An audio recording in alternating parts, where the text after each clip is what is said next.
So, Mom, what I was saying before you told the story earlier was like, I thought one thing fun to do on the podcast is people do love you and let them get to know you a little bit better. So, a couple questions. I think every time we do a podcast, I'm gonna, just let people get to know you and see. Okay. So, what I thought I want to ask you what was the worst job you've ever had in your whole life? Oh my God, selling industrial chemicals. Okay, so tell us a little about that. So when I was getting out of a relationship, or marriage. Well, it was a marriage, but I really don't like to talk about that part, but I did need to make money in order. That was my ticket out.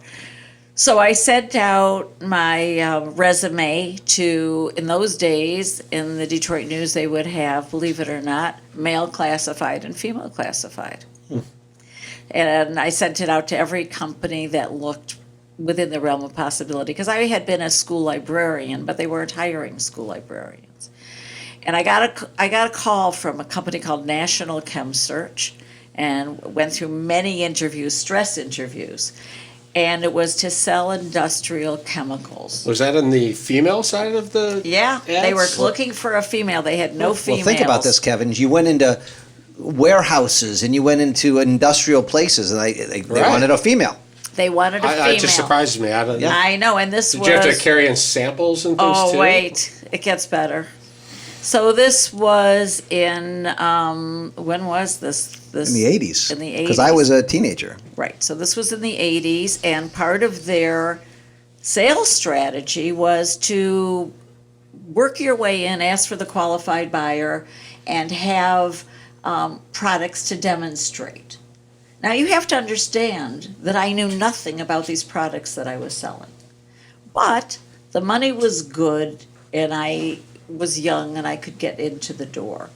And the other thing was you were supposed to give a gift. And the gift was such things as, Michael remembers, because we had them, a fishing knife. I didn't even know how to use a fishing knife, but I sat down and I talked to them, and you'd have these samples, and you had to wheel them in, and there were aerosol cans, and there were rust removers, and lubricants, and just I'll tell you one funny story. They said, well, come on Saturday, and we're going to show the people how, we had a product that cleaned trucks. And as I stood there with the aerosol can, and they're all waiting for me, and I'm the only woman, and I went to squirt it had frozen in the car. I remember you carrying around those samples in the trunk. And they stunk my car. Your car, you had to drive no matter if it was winter or summer with the windows down. You do demonstrations. You do demos. You take some sort of carpet and try and get the stain out or rust And the off best something. part was that I had a guaranteed income, because it was based on my sales. We would have been eating Burger King every day. But I did it for 1 year. I learned so much about sales, about people. About people. I said someday, I really thought they were going to find my body in River Rouge in the winter, that I had slipped and fallen and nobody would find me for days. That's not good. But I only did that for 1 year. But, it felt longer.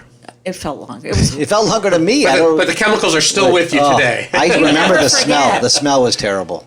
The smell was terrible. And I actually started having one of the reasons, I started having physical reactions to the chemicals. And then I was offered, Larry Friedman said, come work for me. Then you became a financial advisor to people in the education system. Correct. Changed my life, was the most wonderful job. You did that for 35 years. Wow. 30 plus. 30 plus, as we're saying on this show. Yeah, loved every minute of it.